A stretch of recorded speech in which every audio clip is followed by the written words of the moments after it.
Great, so I'm Rei Goffer. I'm one of the co-founders and chief strategy officer of ClimaCell.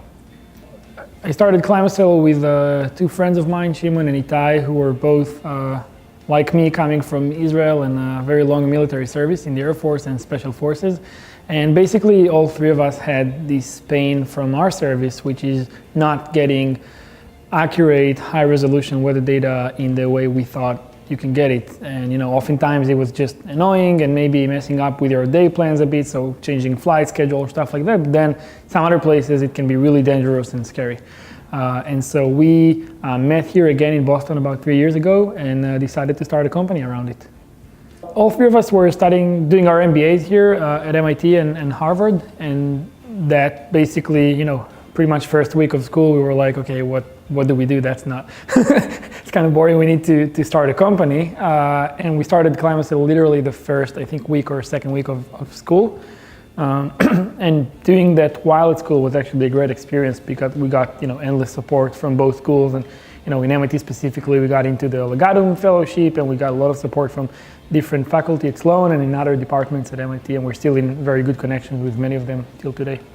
The way weather forecasting is built traditionally is that you have data, so the observations, and these observations are predominantly generated by dedicated sensors, so things that were built and designed for the purpose of sensing the environment, and these sensors like satellites and weather stations, and these sensors are very, very expensive. And so what you see is that they exist, but mostly in developed countries. And everywhere else in the world, which is basically where billions of people live, you don't really have them, or you have very few of them, they're not really connected.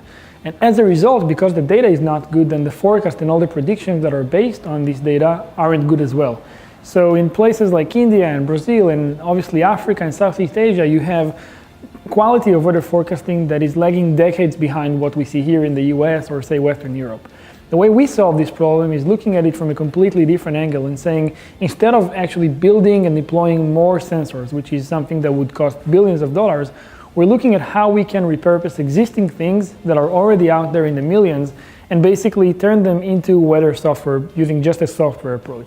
So one example is that we're using wireless signals, so wireless signals in cellular networks and satellite networks, and turn these signals into weather data because these signals are actually sensitive to the weather. So when it's raining, for example, you can see subtle changes in the signal. You as user never see that because your device is compensating for it, but if you look at the signal itself, you can actually extract very valuable information from it. And there is no hardware deployment for that. You basically tap into existing networks that also exist in very underdeveloped places of the world.